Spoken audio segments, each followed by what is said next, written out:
Hi friends, mission GS academy में आपका स्वागत है। आज मैं फिर आपके लिए बिहार एसएससी का जो 12 नंबर सेट का मैंने पीडीएफ टेलीग्राम में संडे को मॉर्निंग में ही डाल दिया था 11 बजे, और उसका सेट प्रैक्टिस का डिस्कशन कल नहीं हो पाया, लेकिन आज मैं डिस्कशन उसका कर दे रहा हूं। जो भी स्टूडेंट सेट को बनाए हैं, इस वीडियो से आप ज़रूर सेट को मिलाइएगा और कमेंट बॉक्स में कमेंट करके ज़रूर बताइएगा कि आपका नंबर कितना आया है। जो भी स्टूडेंट बिहार एसएससी की तैयारी कर रहे हैं वो उनके लिए गुड न्यूज़ है कि एग्ज़ाम अब 26 और 27 नवंबर को नहीं होगा। एग्ज़ाम अब दिसंबर में आपको 15 से 20 के बीच में होने की संभावना है, वो भी 100% कन्फर्म नहीं है। ऐसे आपको नोटिस आ जाएगा। तो जो लोग मेरे तीनों सीरीज में सुबह में 50 क्वेश्चन का डिस्कशन, शाम को ग्रुप डिस्कशन लाइव में और 11 बजे बिहार एसएससी का पीडीएफ टेलीग्राम में डाल दिया जाता है, और उसका डिस्कशन भी आपको 2 से 3 बजे के बीच में वीडियो यूट्यूब पर अपलोड कर दिया जाता है। अगर तीनों सीरीज में जो भी स्टूडेंट पार्टिसिपेट होते हैं तो उनको काफ़ी ज़्यादा इससे फ़ायदा मिलेगा। आगामी उनका जो भी एग्ज़ाम होने वाला है, बिहार एसएससी, बिहार पुलिस, बिहार दरोगा, 68वीं बीपीएससी, यूपी लेखापाल, जीडी, मद्य निषेध, कोई भी वनडे एग्जाम होगा, उनको इस सीरीज से काफ़ी ज़्यादा लाभ मिलेगा। तो नए लोग जो भी हैं चैनल पर, तो चैनल को सब्सक्राइब करें, लाइक करें और अपने दोस्तों में ज़्यादा से ज़्यादा शेयर करने का प्रयास करें कि और भी स्टूडेंट इससे जुड़े। ग्रुप डिस्कशन करने से आपका कन्फ्यूजन दूर हो जाएगा। और टेलीग्राम जरूर ज्वाइन कीजिएगा, टेलीग्राम का लिंक वीडियो के डिस्क्रिप्शन में डाल दिया जाता है। तो चलिए आइए मैं सेशन की शुरुआत करता हूँ। आज का पहला क्वेश्चन क्या है देखते हैं। निम्नलिखित में से कौन सा राज्य केंद्र शासित प्रदेश के तीनों देश से अपनी सीमा साझा नहीं करता है? कौन सा जो राज्य है या केंद्र शासित प्रदेश? तो पश्चिम बंगाल, अरुणाचल प्रदेश, सिक्किम एवं लद्दाख, और ऑप्शन डी की बात करें तो मिजोरम। तो इसका आंसर हो जाएगा आपको ऑप्शन डी। मिजोरम जो है वह 3 देश से किसी से नहीं सटा हुआ है। पश्चिम बंगाल की बात करें तो नेपाल, भूटान एवं बांग्लादेश से लगती है इसकी सीमा। अरुणाचल प्रदेश की बात करें तो इसकी सीमा आपको भूटान से भी लगती है, म्यांमार से भी लगती है और चीन से भी लगती है। और सिक्किम की बात करें तो सिक्किम का सीमा नेपाल, भूटान और चीन से लगती है। लद्दाख की सीमा चीन, अफगानिस्तान एवं पाकिस्तान से लगता है। और मिजोरम का सीमा म्यांमार एवं बांग्लादेश से, यानी कि 2 देश से लगता है। तो क्वेश्चन में आपसे पूछा गया कि 3 देश से, तो ऑप्शन डी इसका करेक्ट आंसर है। क्वेश्चन नंबर 2, निम्नलिखित में से किस प्रकार के चट्टानों में कोयले का प्रचुर भंडार पाया जाता है? मतलब कैसा प्रकार के चट्टान? धारवाड़, विंध्य, गोंडवाना और ट्रेजरी। तो इसका आंसर हो जाएगा आपको ऑप्शन सी, गोंडवाना प्रकार के चट्टान में कोयले भरपूर मात्रा में पाए जाते हैं। क्वेश्चन नंबर 3, भारत की एकमात्र अंतर्वाहिनी नदी कौन सा है? माही, लूनी, छिप्रा और झेलम। तो भारत के अंतर्वाहिनी नदी की बात करें तो यह लूनी नदी है, और लूनी नदी की लंबाई की बात करें तो 320 किलोमीटर यह लंबाई है। अरावली पर्वत से यह निकलती है। छिप्रा नदी के किनारे उज्जैन शहर बसा है, और झेलम नदी पर तुलबुल परियोजना है। क्वेश्चन नंबर 4, जम्मू कश्मीर में स्थित प्रमुख दर्रों का सही क्रम उत्तर से दक्षिण की तरफ बताना है। तो इसका आंसर हो जाएगा आपको ऑप्शन सी, यानी कि बुरजिल्ला दर्रा, पीर पंजाल दर्रा, जोजिल्ला दर्रा और बनिहाल दर्रा। तो यहाँ क्रम पूछा गया था उत्तर से दक्षिण की तरफ। तो सबसे उत्तर में आपको बुरजिल्ला दर्रा है, उसके बाद पीर पंजाल है, तब जोजिल्ला है, तब बनिहाल है। आइए अगला क्वेश्चन, क्वेश्चन नंबर 5, निम्न में से पुदुचेरी का कौन सा जिला केरल राज्य में स्थित है? पुदुचेरी का कौन सा जिला है जो केरल राज्य में स्थित है? यमन, पुदुचेरी, कराईकल और माहे। तो इसका आंसर हो जाएगा आपको ऑप्शन डी, माहे। माहे जिला है जो कि पुदुचेरी पे स्थित है। यमन आंध्र प्रदेश और पुदुचेरी के कराईकल के तमिलनाडु में स्थित है। कराईकल तमिलनाडु में और यमन आंध्र प्रदेश में है। क्वेश्चन नंबर 6, निम्न में से किस राज्य में न्यूनतम दशकीय वृद्धि दर की गई है जनगणना 2011 के अनुसार? यानी जनसंख्या की ही बात कहा जा रहा है। तो नागालैंड, केरल, गोवा और आंध्र प्रदेश। तो इसका आंसर हो जाएगा आपको ऑप्शन ए, यानी कि नागालैंड में सबसे कम किया गया है। लिंगा अनुपात की बात करें तो सबसे ज़्यादा लिंगा अनुपात आपको केरल का है, और सबसे कम लिंगा अनुपात हरियाणा का है, और सबसे ज़्यादा जनसंख्या उत्तर प्रदेश में, और सबसे ज़्यादा जनसंख्या घनत्व पूछेगा तो आपको बिहार है, और सबसे कम जनसंख्या घनत्व अरुणाचल प्रदेश है, और सबसे कम जनसंख्या पूछेगा तो सिक्किम। क्वेश्चन नंबर 7, थॉर्नवेट जलवायु वर्गीकरण के अनुसार बिहार का अधिकांश भाग किस जलवायु मार्ग में आता है? थॉर्नवेट, CGW, CAW तो इसका आंसर हो जाएगा आपको ऑप्शन बी CA.W।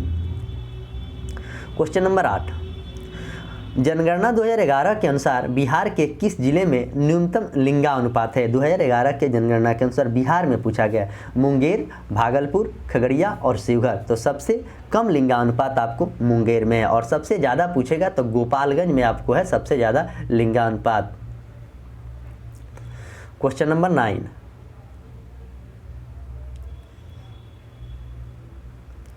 निम्नलिखित में से कौन सा कथन सही नहीं है?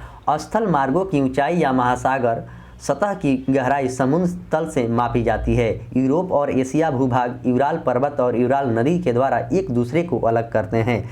अफ्रीका का आधा भाग उत्तरी गोलार्ध में और आधा भाग दक्षिणी गोलार्ध में है। एशिया महाद्वीप में देशों की संख्या सबसे अधिक है। तो इसमें पूछा गया है कि कौन सा गलत है, तो गलत के चुनना है, तो इसका आंसर आपको ऑप्शन डी हो जाएगा। क्वेश्चन नंबर 10, निम्न में से कौन सा देश स्थल रुद्ध नहीं है? तो बोल्विया, प्राग्वे, कोलंबिया और उपरोक्त में सभी। तो कौन सा स्थल रुद्ध देश नहीं है? तो इसका आंसर हो जाएगा आपको ऑप्शन सी यानी कि कोलंबिया नहीं है, बाकी बोल्विया और प्राग्वे है। क्वेश्चन नंबर 11, विश्व का सबसे ऊंचा जलप्रपात कौन सा है? विश्व का सबसे ऊंचा जलप्रपात एंजिल जलप्रपात, नियाग्रा जलप्रपात, विक्टोरिया जलप्रपात और जोग जलप्रपात। तो विश्व के सबसे ऊंचा जलप्रपात की बात करें तो आपको एंजिल जलप्रपात विश्व के सबसे ऊंचा है, जिसकी ऊंचाई आपको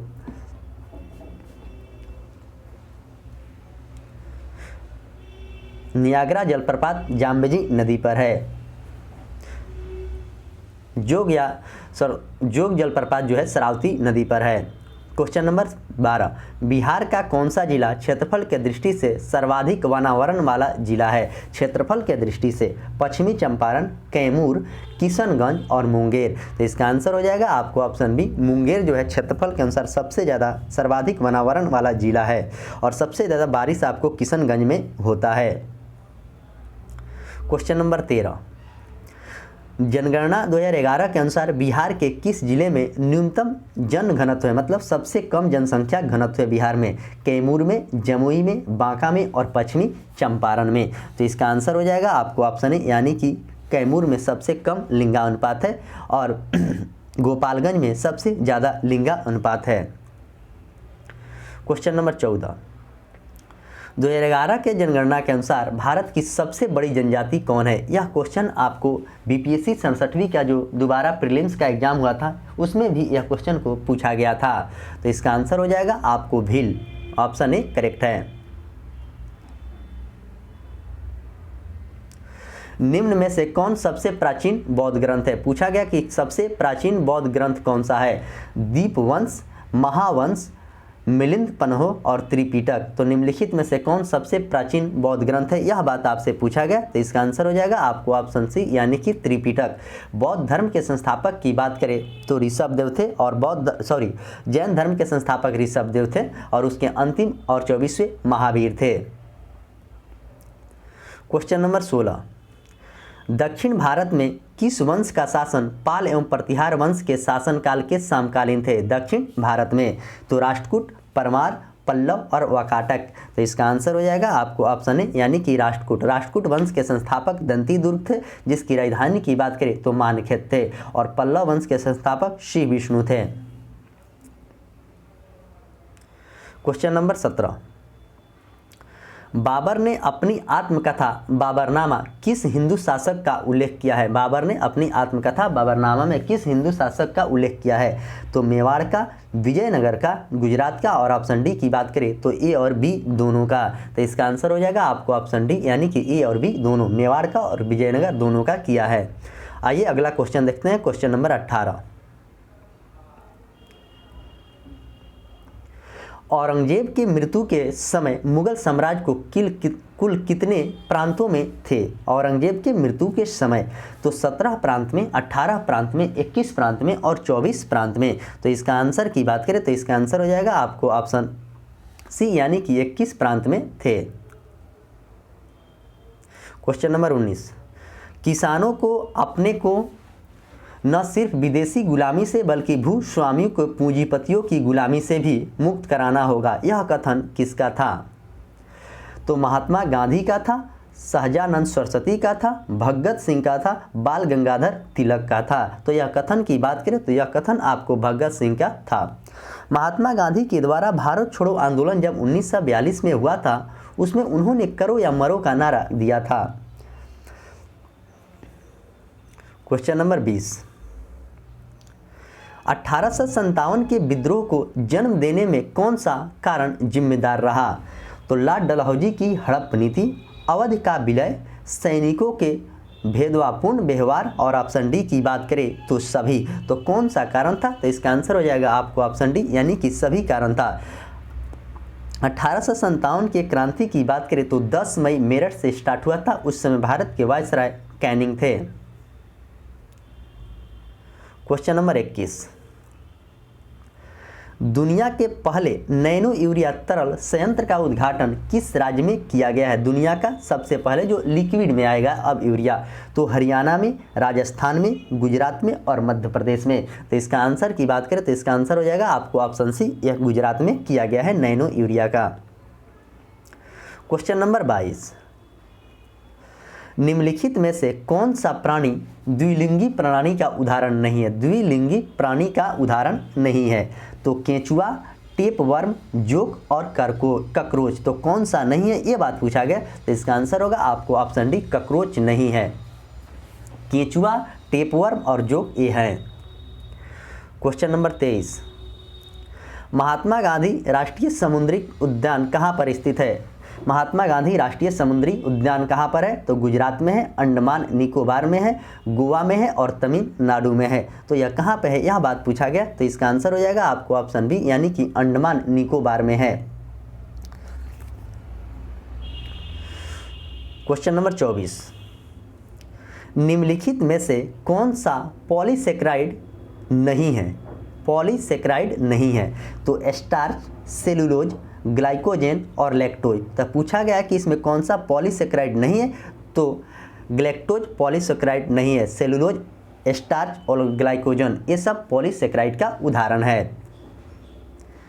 क्वेश्चन नंबर 25, निम्नलिखित में से किस विटामिन का रासायनिक नाम आपको कैल्सीफेरॉल है? तो मैंने जितना बार डिस्कशन कराता हूं, अगर विटामिन का क्वेश्चन आता है तो मैं सारे विटामिन को चर्चा करता हूं, उसका रासायनिक नाम, उसका खोजकर्ता, किससे कौन सा रोग होता है और किसका क्या नाम है। तो vitamin D, vitamin E, vitamin के और विटामिन एच। तो इसका आंसर हो जाएगा आपको ऑप्शन डी, यानी कि विटामिन डी का नाम कैल्सीफेरॉल है। और विटामिन डी सबसे ज़्यादा सूर्य की रोशनी में पाया जाता है और विटामिन डी की कमी से आपको सूखा रोग यानी कि रिकेट्स रोग होता है। विटामिन ई का रासायनिक नाम टेकोफेरॉल है और विटामिन ई सबसे ज़्यादा आपको अंकुरित अनाज में पाया जाता है और इसके कमी से जनन क्षमता की कमी होती है। और विटामिन के का नाम फिनोक्विनिन है और इसके कमी से आपको रक्त थका नहीं जमता है। और विटामिन एच या विटामिन B7 का नाम बायोटीन है।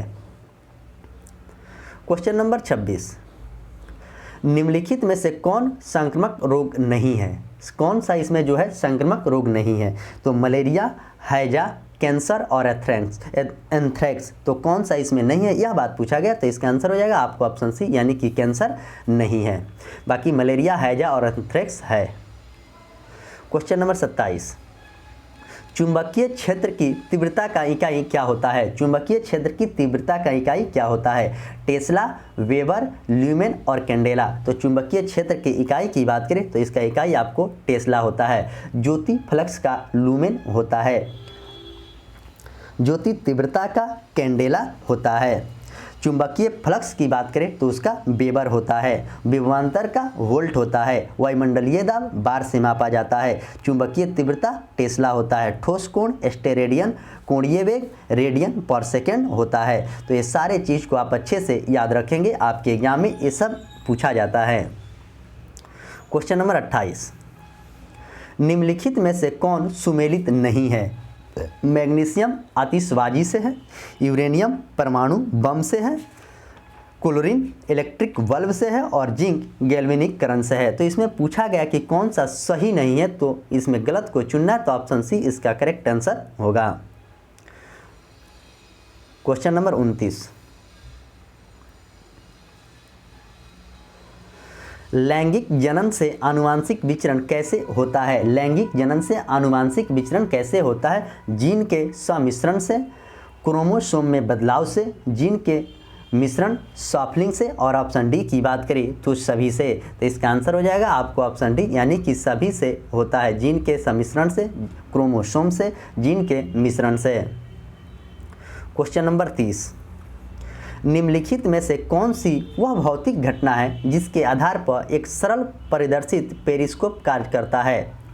प्रकाश के परावर्तन, प्रकाश के अपवर्तन, प्रकाश का परिकिरणन, प्रकाश का पूर्ण आंतरिक परावर्तन। तो इसका आंसर की बात करें तो इसका आंसर हो जाएगा आपको ऑप्शन ए, यानी कि प्रकाश के परावर्तन पर कार्य करता है। और TRI की बात करें तो प्रकाश के पूर्ण आंतरिक परावर्तन पर कार्य करता है। और प्रकाश के अपवर्तन के कारण कोई सिक्का अगर पानी में गिरा हुआ है तो उसे उठा हुआ प्रतीत होता है। क्वेश्चन नंबर 31, वायु शक्ति यानी विंड पावर में ऊर्जा कौन से रूप में विद्युत ऊर्जा को परिवर्तित करता है? गतिज ऊर्जा, स्थितिज ऊर्जा, सौर ऊर्जा और विकिरण ऊर्जा। तो इसका आंसर हो जाएगा आपको ऑप्शन ए, यानी कि गतिज ऊर्जा। क्वेश्चन नंबर 32, निम्नलिखित में से कौन सा कथन असत्य है, यानी कि कौन सा कथन गलत है? श्यानता ठोस, द्रव तथा गैस एक विशिष्ट गुण है। तो इसमें गलत को चुनना था, तो यही गलत है। तापमान बढ़ने पर द्रव की श्यानता घट जाती है परंतु गैसों की श्यानता बढ़ जाती है, बिल्कुल सही है। एक आदर्श तरल की श्यानता 0 होती है, यह भी सही है। तो ऑप्शन ए इसका गलत है। क्वेश्चन नंबर 33, निम्नलिखित में से कौन सा कथन सही नहीं है? यहाँ भी देखिए क्वेश्चन पूछा गया कि कौन सा सही नहीं है, तो गलत को चुनना है। तो इसमें गलत हो जाएगा, पानी के भीतर बुलबुला उत्तल लेंस के भांति व्यवहार करता है, यही गलत है। पानी के भीतर बुलबुला आपको अवतल लेंस के भांति व्यवहार करता है। बुलबुले का आकार पानी के नीचे ऊपर की ओर आते हुए बढ़ जाता है, यह सही है। वायु में उड़ने वाले साबुन के बुलबुले के भीतर का दबाव बुलबुले के बाहर के दबाव की तुलना में अधिक होता है, यह भी सही है। तो ऑप्शन बी इसका गलत है, गलत को चुनना था। क्वेश्चन नंबर 34, निम्नलिखित में से कौन सा एक प्राकृतिक बहुलक नहीं है? ऊन, रेशम, नायलन और चमड़ा। तो इसमें कौन सा एक प्राकृतिक बहुलक नहीं है? तो आपको ऑप्शन सी, यानी कि नायलन नहीं है। ऊन, रेशम और चमड़ा प्राकृतिक बहुलक है। क्वेश्चन नंबर 35, हाइड्रोजन H2 को जलाने पर क्या बनता है? हाइड्रोजन H2 को जलाने पर क्या बनता है? ऑक्सीजन, राख, कार्बन डाइऑक्साइड और पानी। तो हाइड्रोजन H2 को जलाने पर क्या बनता है, यह क्वेश्चन पूछा गया। तो इसका आंसर हो जाएगा आपको ऑप्शन डी, यानी कि पानी बनता है। कार्बन डाइऑक्साइड CO2 होता है, ऑक्सीजन O होता है। क्वेश्चन नंबर 36, प्रच्छन्न बेरोजगारी के समान अर्थ क्या होता है? प्रच्छन्न बेरोजगारी का समान अर्थ, लोग बड़ी संख्या में बेरोजगार रहते हैं, वैकल्पिक रोजगार उपलब्ध नहीं है, श्रमिक सीमांत उत्पादकता 0 है और श्रमिकों की उत्पादकता कम है। तो इसका आंसर की बात करें तो इसका आंसर हो जाएगा आपको ऑप्शन सी, यानी कि श्रमिक सीमांत उत्पादकता 0 है। क्वेश्चन नंबर 37, दलहन का सर्वाधिक उत्पादन किस देश में होता है? दलहन का सर्वाधिक उत्पादन की बात करें तो किस देश में होता है?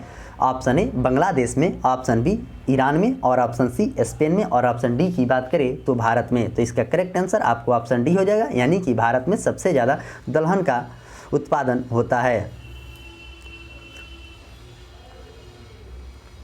क्वेश्चन नंबर 38, 15वें वित्त आयोग ने राज्यों की हिस्सेदारी कितनी प्रतिशत रखने का सिफारिश किया है? 15वें वित्त आयोग 32%, 42%, 41% और ऑप्शन डी की बात करें तो इनमें से कोई नहीं। तो इसका आंसर हो जाएगा आपको ऑप्शन सी, यानी कि 41% सिफारिश रखा है।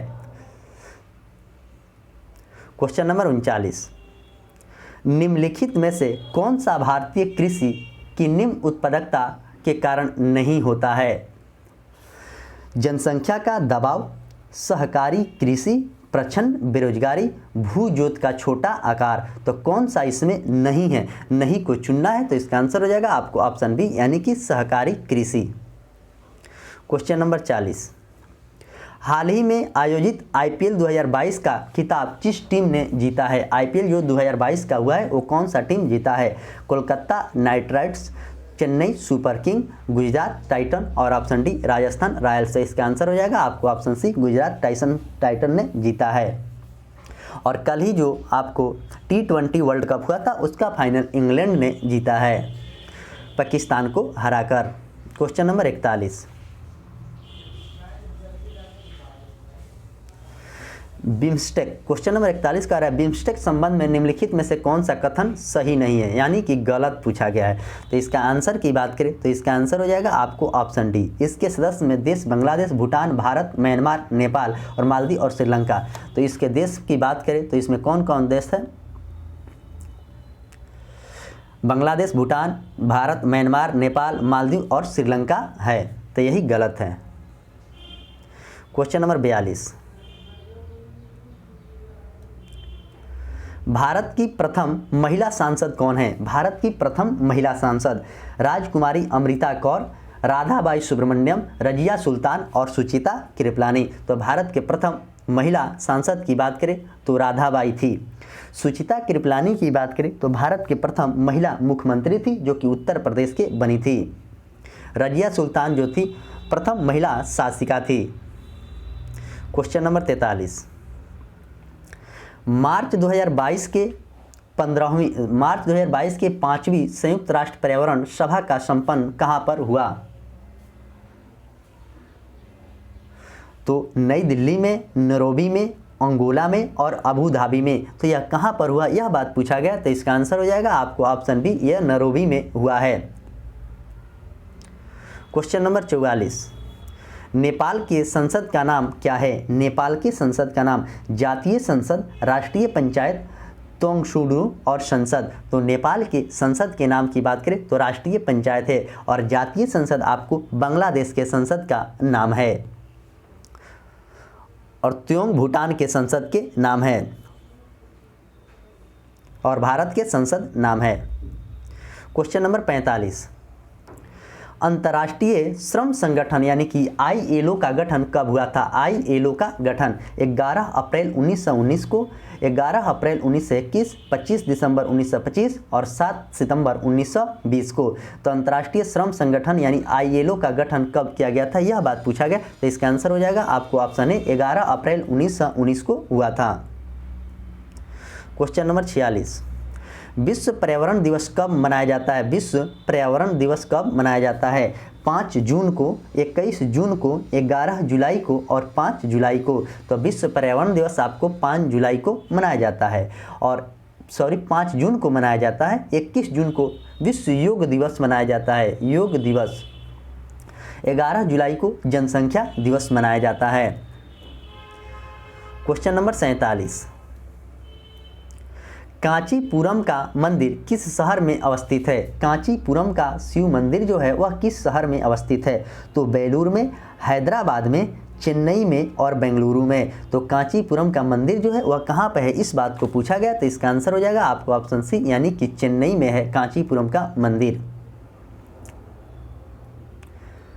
क्वेश्चन नंबर 47, भारतीय संविधान के किस अनुसूची में शपथ ग्रहण का प्रावधान किया गया है?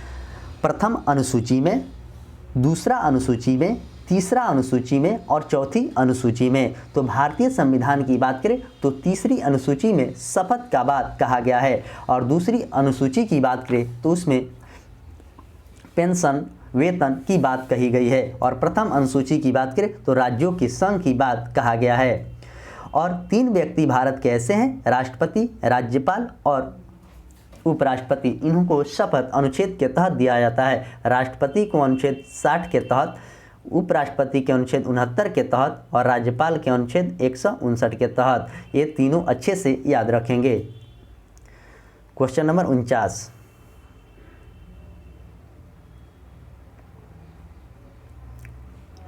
भारत के संविधान में केंद्र और राज्यों के बीच किया गया शक्तियों का विभाजन निम्नलिखित में से उल्लेखित योजना पर आधारित है? मार्लो मिंटो 1909, मॉन्टेगू चेम्सफोर्ड अधिनियम 1919, भारत सरकार अधिनियम 1935 और ऑप्शन डी इनमें से कोई नहीं। तो इसका आंसर हो जाएगा आपको ऑप्शन सी, यानी कि भारत सरकार अधिनियम 1935। मार्लो मिंटो जो 1909 में हुआ था उसमें सांप्रदायिक निर्वाचन की बात कही गई थी, और मॉन्टेग्यू चेम्सफोर्ड जो 1919 में हुआ था उसमें द्वैध शासन की बात कहा गया था। क्वेश्चन नंबर 50, संविधान सभा के चुने गए पहले अस्थाई अध्यक्ष कौन थे? डॉक्टर राजेंद्र प्रसाद, डॉक्टर सच्चिदानंद सिन्हा, मौलाना अबुल कलाम आज़ाद और पंडित जवाहरलाल नेहरू। तो इसका आंसर हो जाएगा आपको ऑप्शन ए, यानी कि डॉक्टर राजेंद्र प्रसाद को पहले संविधान के अस्थाई अध्यक्ष चुना गया था। और अस्थाई अध्यक्ष की बात करें तो सच्चिदानंद सिन्हा को चुना गया था, और संचालन समिति के संघ समिति के थे आपको पंडित जवाहरलाल नेहरू अध्यक्ष। क्वेश्चन नंबर 51, निम्नलिखित में से किस व्यक्ति ने संविधान की प्रस्तावना को राजनीतिक जनपत्री कहकर संबोधित किया था? वह कौन सा व्यक्ति था जो कि संविधान की प्रस्तावना को जनपत्री कहकर संबोधित किया था? काफ़ी अच्छा क्वेश्चन है। इसका आंसर हो जाएगा के.एम. मुंशी, राजेंद्र प्रसाद, बी.एन. राव और कृष्ण स्वामी। तो इसका आंसर की बात करें तो इसका आंसर हो जाएगा आपको ऑप्शन है, यानी कि के.एम. मुंशी। बी.एन. राव की बात करें तो संविधान के संवैधानिक सलाहकार थे, और राजेंद्र प्रसाद को मैंने अभी ही चर्चा आपके सामने किया ही हूँ। क्वेश्चन नंबर 52, निम्नलिखित में से कौन सा सही नहीं है, यानी कि गलत है? अनुच्छेद 129 की बात करें तो अनुच्छेद 129 सर्वोच्च न्यायालय में एक अभिलेख न्यायालय है, यह बिल्कुल सही है। अनुच्छेद 139 की बात करें तो सर्वोच्च न्यायालय रीट जारी करने की शक्ति है, ये भी गलत है और आपको ये भी गलत है। इसका आंसर बी और सी दोनों हो जाएगा। उच्च न्यायालय करता है और अनुच्छेद 32 के तहत सर्वोच्च न्यायालय जारी करता है, तो इसका बी और सी दोनों आंसर होगा। अगला क्वेश्चन, क्वेश्चन नंबर 53, निम्नलिखित में से कौन सा राज्य का आवश्यक तत्व नहीं है? कौन सा राज्य का आवश्यक तत्व नहीं है? तो जनसंख्या, भूभाग, संप्रभुता और संविधान। तो इसमें कौन सा नहीं है? नहीं को पूछा गया, तो इसका आंसर हो जाएगा आपको ऑप्शन डी, यानी कि संविधान नहीं है और बाकी सब है। क्वेश्चन नंबर 54, निम्नलिखित में से किसे संविधान द्वारा मौलिक अधिकार को लागू करने की शक्ति दिया गया है? संविधान के द्वारा मौलिक अधिकार को लागू करने के भारत के सभी न्यायालय को, संसद को, राष्ट्रपति को, सर्वोच्च न्यायालय के उच्च न्यायाधीश, उच्च न्यायालय को। तो इसका आंसर की बात करें तो इसका आंसर हो जाएगा आपको ऑप्शन डी, यानी कि सर्वोच्च एवं उच्च न्यायालय दोनों को। संसद की बात अनुच्छेद 79 में है और राष्ट्रपति की बात अनुच्छेद 52 में है। क्वेश्चन नंबर 55, भारतीय संविधान में राज्य के नीति निषेध तत्व निम्नलिखित में से किस देश के संविधान से लिया गया है? तो हमारे भारतीय संविधान में 10 देशों से कुछ न कुछ स्रोत लिया गया है। ऑस्ट्रेलिया से, आयरलैंड से, फ्रांस से और जापान से। तो पूछा गया कि राज्य के नीति निषेध तत्व आपको आयरलैंड के संविधान से लिया गया है। ऑस्ट्रेलिया से समवर्ती सूची ली गई है। फ्रांस से भाईचारा और बंधुत्व लिया गया है। क्वेश्चन नंबर 56, निम्नलिखित में से किस समिति की संस्तुति पर भारतीय संविधान के मूल कर्तव्य को शामिल किया गया है? स्वर्ण सिंह समिति, जे.एस. वर्मा समिति, बलवंत राय मेहता समिति और बी.एन. राव समिति। तो किस समिति के तहत किया गया? तो इसका आंसर हो जाएगा आपको ऑप्शन ए, स्वर्ण सिंह समिति, जो 1976 में किया गया था। बलवंत राय मेहता समिति की बात करें तो पंचायती राज से संबंधित है। त्रिस्तरीय पंचायती राज इन्हीं के शासनकाल में लागू हुआ था। क्वेश्चन नंबर 57, राष्ट्रपति के निर्वाचन मंडल के सदस्य नहीं होते हैं। राष्ट्रपति के निर्वाचन मंडल में सदस्य नहीं होते हैं। लोकसभा के निर्वाचित सदस्य, सभी राज्यसभा के विधानसभाओं के निर्वाचित सदस्य, दिल्ली एवं पुदुचेरी विधानसभा के सभी सदस्य, और ऑप्शन डी की बात करें तो राज्यसभा के सभी निर्वाचित सदस्य। तो यह क्वेश्चन काफ़ी अच्छा क्वेश्चन है, इसे अच्छे से आप याद रखेंगे। तो ऑप्शन सी इसका करेक्ट आंसर, दिल्ली और पुदुचेरी के विधानसभा सभी सदस्य नहीं, निर्वाचित सदस्य यहाँ पर होगा, इसीलिए यह गलत था। अनुच्छेद 54 में निर्वाचन मंडल की बात कहा गया है राष्ट्रपति का। आइए अगला क्वेश्चन, क्वेश्चन नंबर 58,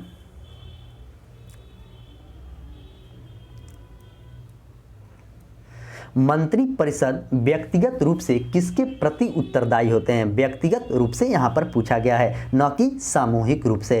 राष्ट्रपति के प्रति, प्रधानमंत्री के प्रति, लोकसभा के प्रति और ऑप्शन डी की बात करें स्पीकर के प्रति। तो सामूहिक रूप से अगर पूछता तो इसका आंसर हो जाता आपको लोकसभा स्पीकर यानी कि लोकसभा अध्यक्ष के और व्यक्तिगत रूप से पूछा है तो आपको राष्ट्रपति के बाद अनुच्छेद 108 के तहत बुलाया जाता है। ये भी बात आप याद रखेंगे। और प्रधानमंत्री की बात अनुच्छेद 75 में है। क्वेश्चन नंबर 59,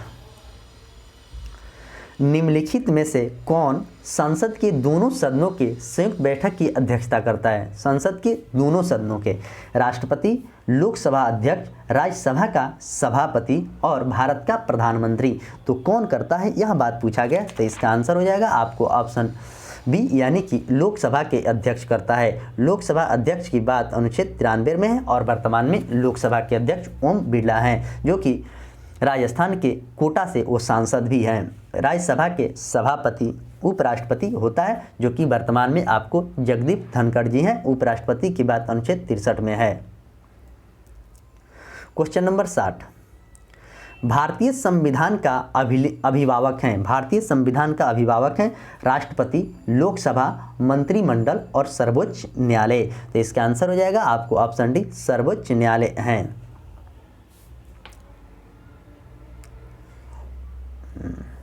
अगला क्वेश्चन नंबर आइए 61 नंबर देखते हैं।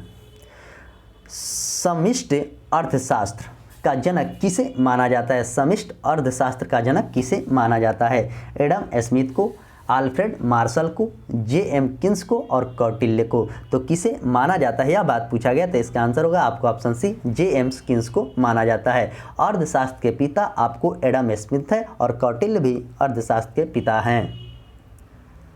क्वेश्चन नंबर 62, निम्नलिखित घटनाओं में से कौन उनके घटने के क्रम के अनुसार है? गॉडगिल मॉडल, रोलिंग प्लान, योजना अवकाश और महानुलोबिस मॉडल। तो इसमें यह बात पूछा गया कौन कब कब हुआ था। तो आइए इसको देखते हैं। महानुलोबिस की बात करें तो महानुलोबिस आपको 56 से 61 तक था, 1956 से 61 तक। और योजना आयोग की बात करें तो योजना अवकाश पूछा गया है। योजना अवकाश आपको 1966 से 69 तक था। और गॉडगिल की बात करें 69 से 74 था। और बचा आपको रोलिंग प्लान की बात करें तो वो था आपको 1978 से 83। तो सबसे पहले महानुलोबिस आया था। तो इसका आंसर है 4, 3, 1 और 2 यानी कि ऑप्शन सी इसका करेक्ट आंसर है। क्वेश्चन नंबर 63, भारत में किस समिति ने त्रिस्तरीय पंचायती राज व्यवस्था के सिफारिश की थी? अशोक मेहता समिति, बलवंत राय मेहता समिति, जीवीके राव समिति और एल.एम. सिंधिया समिति। तो किसके द्वारा किया गया था? तो इसका आंसर हो जाएगा आपको ऑप्शन बी यानी कि बलवंत राय मेहता समिति। भारत में त्रिस्तरीय पंचायती राज, अशोक राय मेहता समिति 2 स्तरीय और बलवंत राय त्रिस्तरीय। क्वेश्चन नंबर 64, भारत सरकार ने पर्यावरण संरक्षण अधिनियम लागू कब किया था?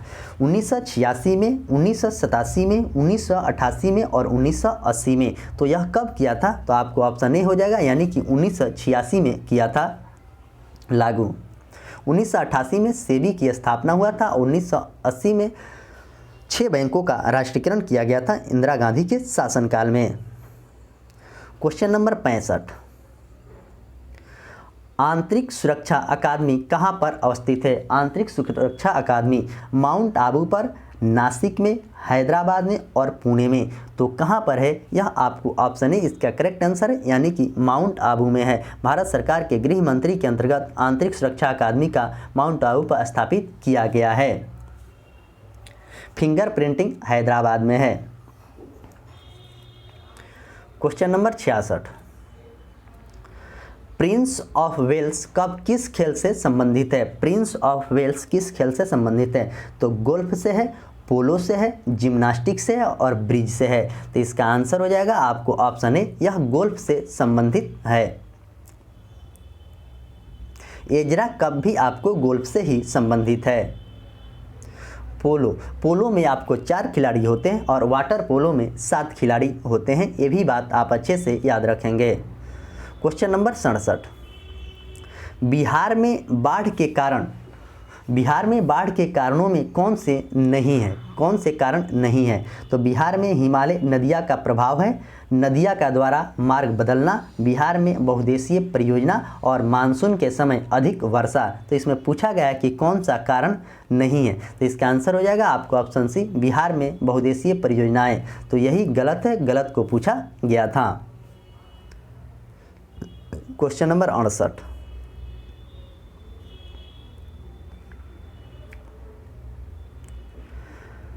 निम्नलिखित में से बिहार का कौन सा जिला नेपाल के साथ सीमा नहीं बनाता है? तो आपको ये बात अच्छे से याद रखना चाहिए, बिहार का मैप भी आपके माइंड में होना चाहिए कि कौन सा जिला जो है किस देश से सटा है। तो बिहार का सीमा आपको एक बांग्लादेश से भी लगता है और इधर आपको नेपाल से लगता है। तो पूछा गया कि किसके सीमा किससे लगा है, तो इसका नहीं लगा है, तो इसका आंसर हो जाएगा मधेपुरा। मधेपुरा का जो सीमा है आपको नेपाल से नहीं लगा है। पश्चिमी चंपारण का लगा है, सुपौल का लगा है और मधुबनी का सीमा नेपाल से लगा है। नेपाल से कितने राज्य का सीमा लगते हैं आपको मैं बता दे रहा हूँ। पश्चिम से पूरब की तरफ पश्चिमी चंपारण, पूर्वी चंपारण, सीतामढ़ी, मधुबनी, सुपौल, अररिया और किशनगंज, यानी कि 1, 2, 3, 4, 5, 6 और 7 जिला का सीमा आपको नेपाल से बिहार का लगता है।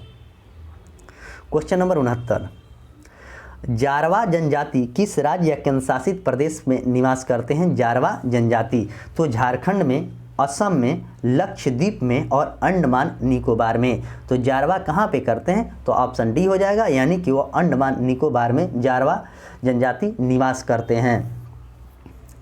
काजीरंगा नेशनल पार्क की बात करें तो यह असम में है।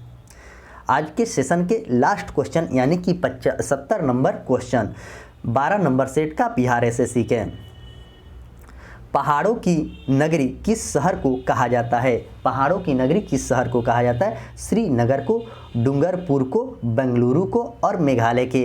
तो पहाड़ों की नगरी की बात करें तो डूंगरपुर को कहा जाता है। तो इस तरह मैंने आपके सामने 70 क्वेश्चन का डिस्कशन जो किया है काफ़ी किफ़ायती तरीके से किया गया है। जो भी स्टूडेंट बिहार एसएससी के सेट प्रैक्टिस मारते हैं तो वो ज़रूर मेरे चैनल को सब्सक्राइब करें, लाइक करें और अपने दोस्तों में ज़्यादा से ज़्यादा शेयर करें और टेलीग्राम ज्वाइन भी जरूर करें, क्योंकि टेलीग्राम में ही पीडीएफ डाला जाता है। वहाँ से पीडीएफ डाउनलोड करें और उसके बाद सेट को बनाएं और सेट बनाने के बाद वीडियो के माध्यम से यूट्यूब से आप मिलाएं और स्कोर आप कमेंट बॉक्स में ज़रूर करें कि आपका नंबर कितना आ रहा है। तो चलिए मैं इसी के साथ इस सेशन को समाप्त करता हूँ। मिलेंगे ग्रुप डिस्कशन लाइव में, तब तक के लिए धन्यवाद।